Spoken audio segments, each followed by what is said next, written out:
este aislamiento que continúa en nuestro país. Pero estamos en comunicación ya con Alfredo Serrano Mancilla, él es doctor en economía, para hablar un poco, Alfredo, ¿cómo estás? Ya te saludo, sobre lo que nos pasa y sobre lo que nos va a pasar, ¿no? Sobre el plan del día después. ¿Cómo estás? ¿Qué tal? ¿Cómo estáis? Realmente la situación económica, como bien decías, no solo es en la Argentina, sino es a nivel global.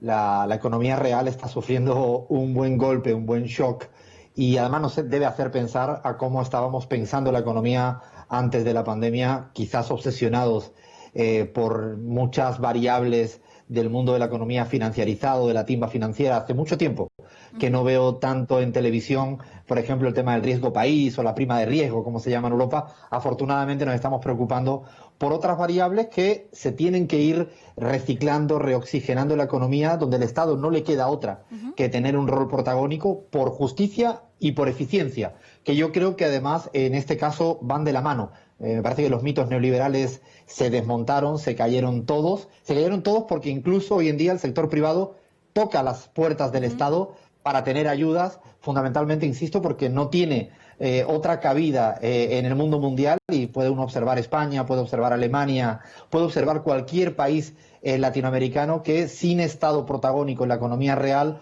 por justicia, porque no puede dejar a gente afuera, y por eficiencia, pues es justo y necesario. Alfredo, Julián Guarino te saluda. ¿Cómo estás viendo la parte de la recuperación de las economías, ¿no? Hay quienes dicen, bueno, no es tan importante la caída, porque la caída se registra en todos los países en dimensiones relativamente parecidas, pero sí donde va a haber una diferencia grande es en la cantidad de dinero que puedan inyectar cada uno de esos países para la etapa de la recuperación. ¿Cómo lo estás viendo vos?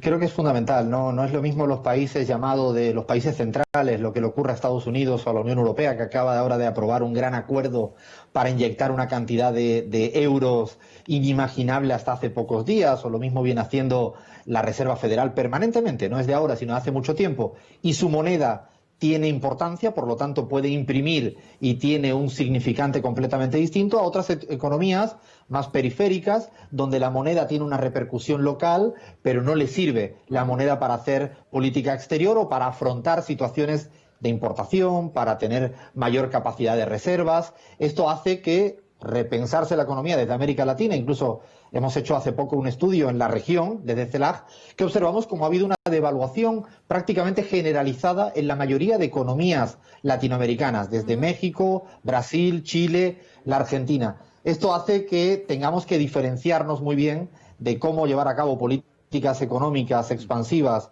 en los países como la Argentina, que tienen validez para los programas sociales, pero es obviamente diferente a lo que está pasando en Estados Unidos y la Unión Europea. Las tasas de interés nada tienen que ver en un país con otros. Incluso, y yo creo que es una reflexión interesante ver cómo en los países como de los países centrales, sus economías tampoco estaban tan sólidas. Esto que veíamos en Estados Unidos, la tasa de desempleo tan baja, era una tasa de desempleo un poco ficticia, porque al momento que vino un shock externo, ¡pum!, la tasa de desempleo se disparó de una manera vertiginosa. Y eso también creo que nos hace un poco pensar qué economía queremos hacia adelante. Ahora, ante todo este análisis, Alfredo, vos sos optimista porque, hoy sí vemos a los privados tocando la puerta del Estado diciendo necesitamos de su ayuda, necesitamos de su intervención, necesitamos que nos den una mano. Pero el día de mañana, cuando la tormenta pase, cuando todo vuelva a tranquilizarse y seguramente algunos sectores repunten en su economía, bueno, ¿esto va a seguir así o va a ser el momento de, bueno, ahora cerremos la puerta, no intervengan más, ya está, gracias por todo?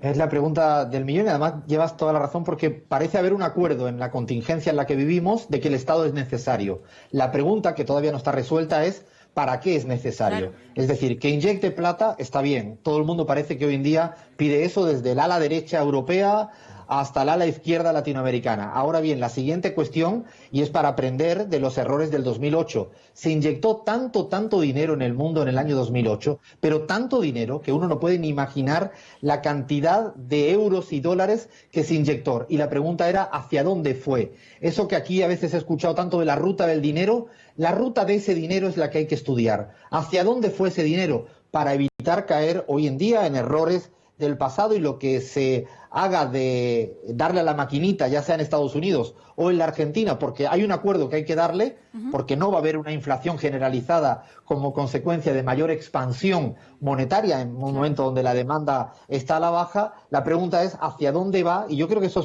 es un dilema económico que habrá que discutir en los próximos días, semanas, meses, porque no es Estado sí, Estado no, sino es hacia dónde va la plata del Estado y quién aporta al Estado, que es otro debate que afortunadamente hoy el mundo, el impuesto a las grandes fortunas y todas esas cuestiones están teniendo y están acordando.